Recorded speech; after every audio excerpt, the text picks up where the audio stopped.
Mary was a hard-working accountant who lived in the busy city of Lagos, and every single morning she followed the exact same schedule without any changes.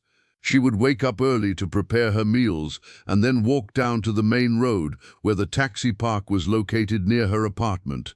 For the past 3 years, she had used the same taxi company because the drivers were friendly and they always made sure she arrived at her office on time.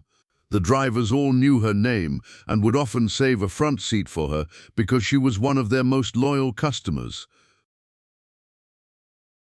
Mary enjoyed the morning rides because she could look out the window at the crowded streets while the driver played soft music on the radio. The taxi park was a very loud and active place where men shouted for passengers and cars honked their horns continuously throughout the day. Mary usually rode with a driver named John, who was an older man with a kind face and many stories about his children. They would talk about the weather or the price of food in the market, and these small conversations made Mary feel like she was part of a big family. She never had any reason to worry about her safety because the company, known as Quick Travels, was the most respected transport business in the entire neighborhood. Her friends at work often complained about their difficult journeys, but Mary always told them that her taxi drivers were the best in the city. Every evening after work, Mary would stand at the same junction and wait for the white car with the blue stripes to pick her up. The routine gave her a sense of peace in a city that was usually very chaotic and unpredictable for many people. She knew exactly how much the fare would be and never had to argue about money with the drivers like other passengers did. It was a perfect arrangement that worked well for her busy life, and she expected it to remain that way for a very long time. However, life has a way of changing when you least expect it, and Mary was about to experience something that would shake her entire world. On a very bright Monday morning, Mary walked to the taxi park with her usual smile, expecting to see John waiting for her in his clean white car. When she reached the spot where he usually parked, she saw him sitting behind the steering wheel and looking very deeply into the distance. She knocked on the window and pulled the door handle, but to her surprise, the door was locked and John did not look at her. Mary knocked again and called out his name loudly, thinking that perhaps he was sleeping or listening to the radio too loudly to hear her. Finally, John turned his head and looked at her with eyes that were full of a strange kind of sadness and fear. He rolled down the window just a little bit and told her that he could not take her to work today, even though the car was completely empty.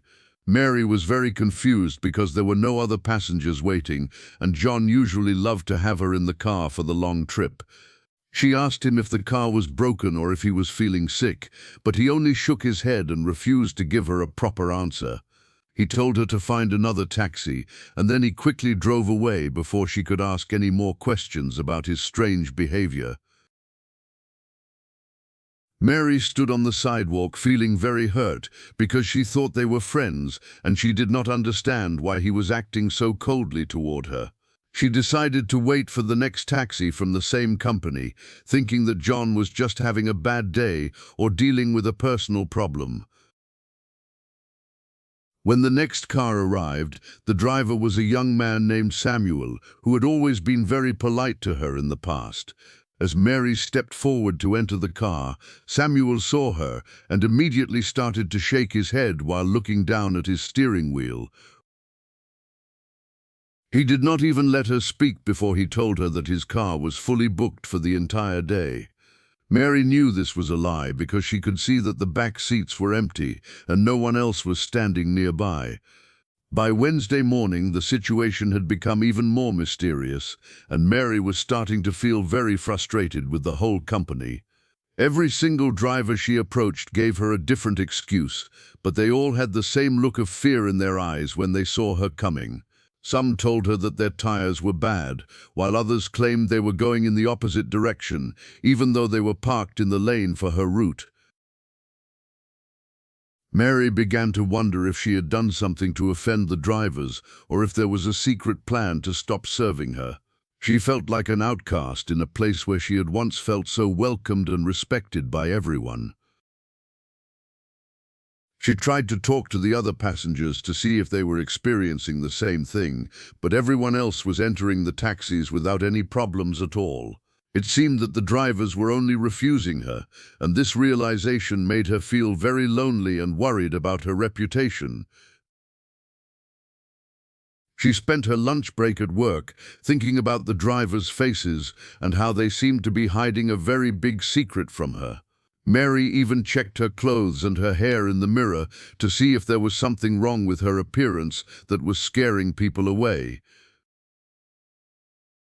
She could not find a single logical reason for why a group of professional drivers would suddenly turn against their best customer. That evening, she waited at her usual spot and saw a taxi driver she didn't know very well named Peter, who was just starting his shift. She ran to the car before he could drive away and begged him to tell her what was happening and why no one would pick her up. Peter looked at her for a long time, and his hands were shaking as he gripped the steering wheel very tightly. He whispered that he was not allowed to speak to her and that she should go home using a different method of transportation.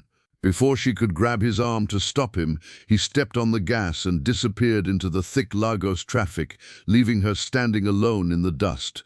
On Thursday, Mary decided that she had finally had enough of the mystery and she was not going to take another taxi until she got an answer. Instead of trying to enter a car, she walked straight to the small wooden office where the taxi park manager sat every day. The manager, a man named Mr. Benson, was known for being very strict but fair with all his drivers and staff members. When Mary walked into the office, Mr. Benson looked up from his papers and immediately became very pale, as if he had seen a ghost entering his room. He stood up and tried to close his ledger, but Mary slammed her hand on the desk and demanded to know what was going on. She told him that she had been a loyal customer for 3 years and that it was very unfair for the drivers to treat her like a criminal. Mr. Benson sighed deeply and rubbed his forehead as if he was dealing with a very heavy burden that he did not want to share. He asked Mary to sit down and offered her a glass of water, but she refused because she was too angry to be polite at that moment. She told him that she would report the company to the authorities if they did not stop discriminating against her for no reason. Mr. Benson looked out the window at the many taxis lined up outside, and then he looked back at Mary with a very serious expression. He told her that the drivers were not trying to be mean to her, but they were actually very afraid of what might happen if she entered their cars. Mary laughed because she thought this was the most ridiculous thing she had ever heard in her entire life. She asked him how a small woman like her could be a danger to grown men who drove through dangerous streets every day. Mr. Benson did not laugh back, and instead he leaned forward and lowered his voice so that no one else could hear what he was about to say. He told her that one of their most trusted drivers had experienced a series of very vivid and terrifying dreams about her. Mr. Benson explained that a driver named Thomas, who usually worked the night shift, had come to him a few days ago with a very strange story. Thomas claimed that he had a dream where he saw Mary sitting in the back of a taxi just before a terrible accident happened on the highway. In the dream, the car was crushed by a large truck, and no one inside the vehicle survived the violent impact. Thomas was so disturbed by the dream that he told all the other drivers about it, and they were all very superstitious men who believed in signs. They decided that they did not want to be the ones driving the car when the dream finally came true in real life. Mary listened to the story and felt a mixture of anger and disbelief because she did not believe that dreams could predict the future.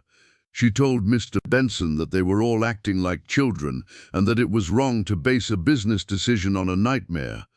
She argued that accidents happen every day in the city and that a dream was just a collection of random thoughts from a tired brain.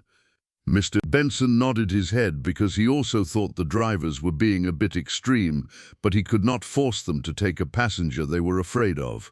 He told Mary that the drivers were convinced that she carried a bad luck that would cause the accident to happen only if she was in the car. Mary stood up and told Mr. Benson that she would find another way to get to work and that she would never give them her money ever again. She was deeply insulted that they thought she was a source of bad luck, and she felt like her years of friendship with them meant nothing. As she walked out of the office, she saw several drivers watching her from a distance, and they all looked away quickly when she caught their eyes. She felt a lump in her throat as she walked away from the park and headed toward the public bus stop for the first time in years. She decided that she would prove them all wrong by staying safe and living her life without their help. For the next few days, Mary had to wake up an hour earlier so that she could catch the large yellow public buses known as Danfoss. These buses were very crowded and uncomfortable, and the conductors were often very rude to the passengers who were trying to get inside. She had to squeeze between strangers and breathe in the hot, dusty air as the bus moved slowly through the morning traffic. Every time she saw a white and blue taxi from her old company pass by, she felt a wave of anger in her chest. She missed the soft seats and the quiet music, but she refused to let herself feel sad about men who were so superstitious and fearful. The bus rides were very exhausting, and Mary often arrived at her office feeling tired and sweaty before her workday even began. Her boss noticed that she was not as cheerful as usual and asked her if everything was okay at home or with her health. Mary didn't want to tell him the truth about the taxi drivers because she thought it sounded too crazy, and she didn't want him to think she was losing her mind. She simply told him that she was trying a new route to save money and that she was still adjusting to the change. Even though the bus was difficult, she felt a small sense of pride because she was showing the taxi drivers that she did not need them.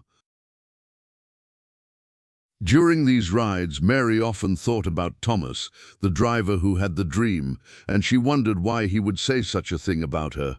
She had never even met Thomas because he worked at night while she always traveled during the day, when the sun was high in the sky.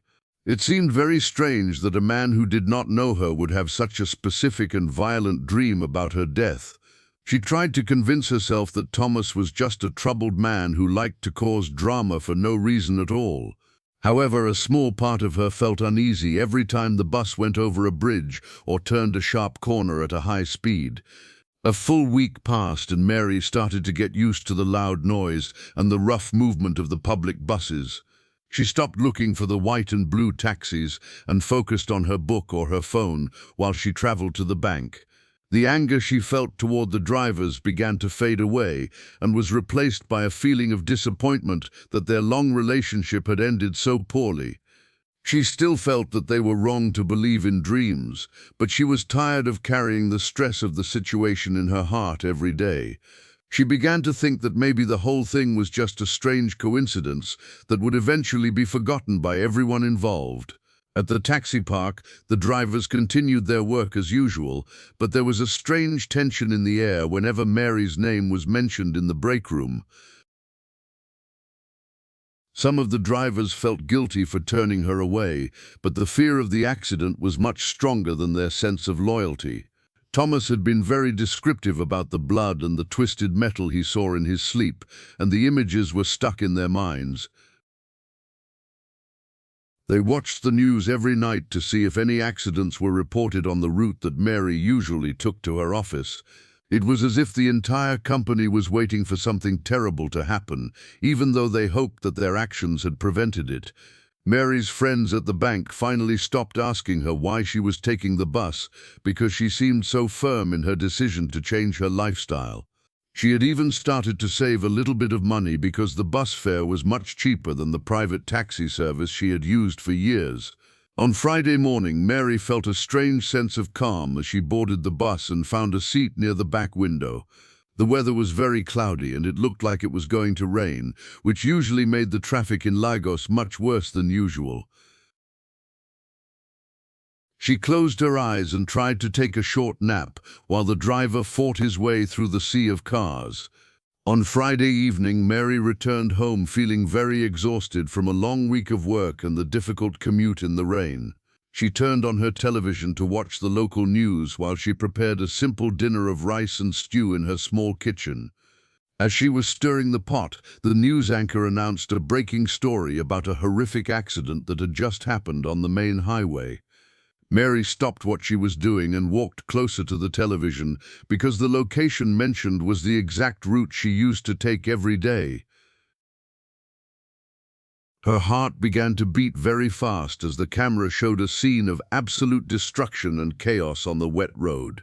A large tanker truck had lost its brakes and crashed into several smaller vehicles, crushing them against the concrete barrier of the highway. In the middle of the wreckage, Mary saw a white car with blue stripes that was so badly damaged it was almost impossible to recognize.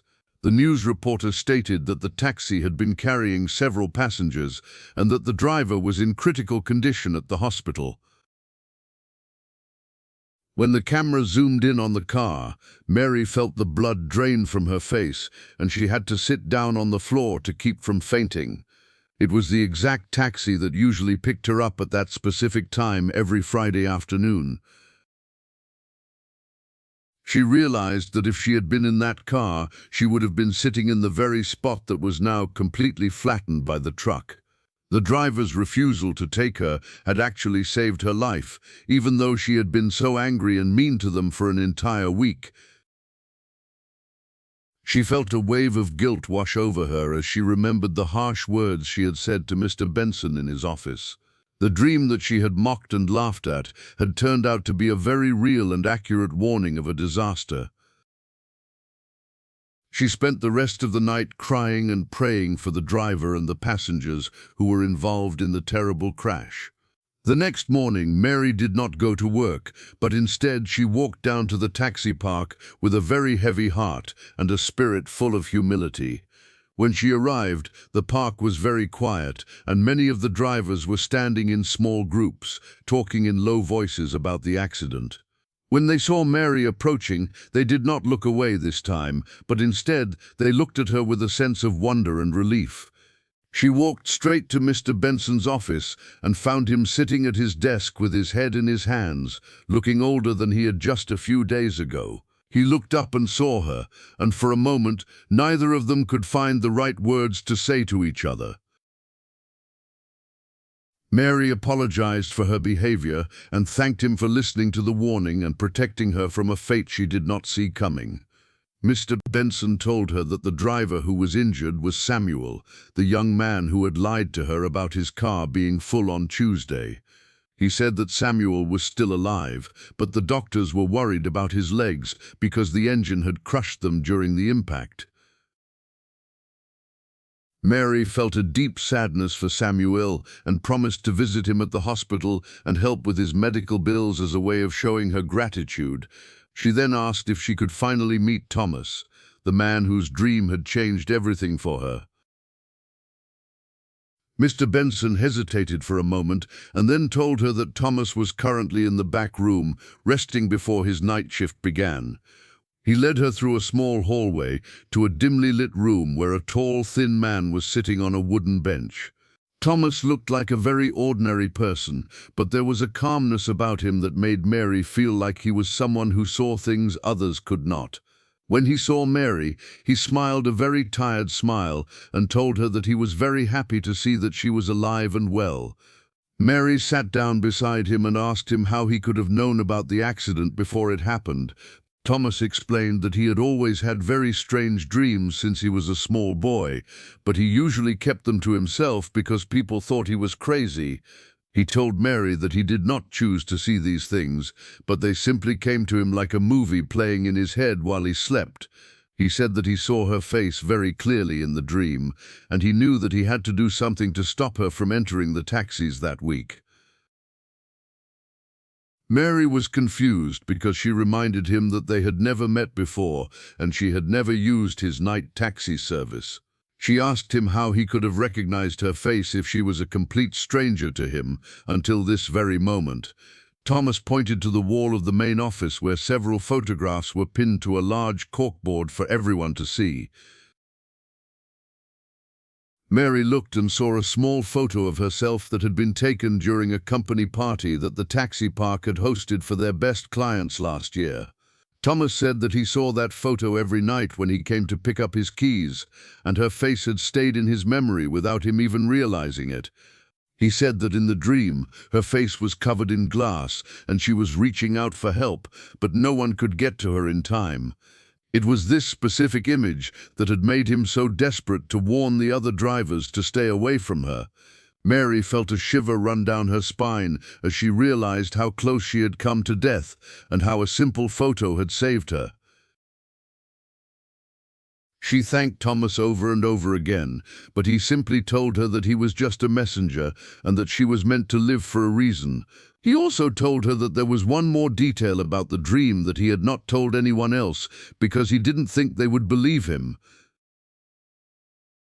He said that the dream was so clear that he could even see the small details of the environment, including the things that didn't belong to him. Mary leaned in closer, sensing that there was still one more piece of the puzzle that was missing. Mary leaned in closer, sensing that there was still one more piece of the puzzle that was missing. Thomas took a deep breath and told Mary that in his dream he saw the taxi very clearly as it was spinning across the wet pavement of the highway.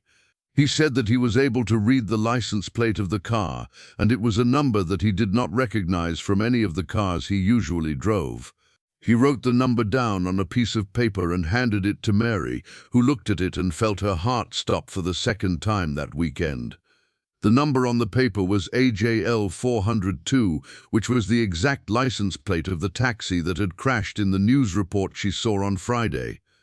However, there was a much bigger shock waiting for her as she looked at the paper more closely. Mary told Thomas that AJL 402 was not the license plate of John's car or Samuel's car, but it was actually a car from a completely different company. Thomas nodded and said he knew that, which was why he told every driver in the park to refuse her service, regardless of which car they were driving. He explained that the dream showed her in a taxi with that plate, but he didn't know which company it belonged to at the time. He realized that if their company refused her, she might have tried to call a rival taxi service to pick her up instead. By telling everyone to stay away, he hoped she would get frustrated and take the bus, which was the only vehicle he did not see in his dream. The most shocking part was that Thomas had never seen that license plate in real life before he had the dream, because that car operated in a different part of the city. He had accurately predicted the specific vehicle that would be involved in the crash a week before the accident actually took place. Mary realized that the driver's refusal was a coordinated effort to force her onto the bus, which was the only safe place for her to be. She left the taxi park that day with a new understanding of the world and the mysterious ways that people are connected to each other. She never looked at a taxi the same way again, and she remained close friends with Thomas and the other drivers for the rest of her life.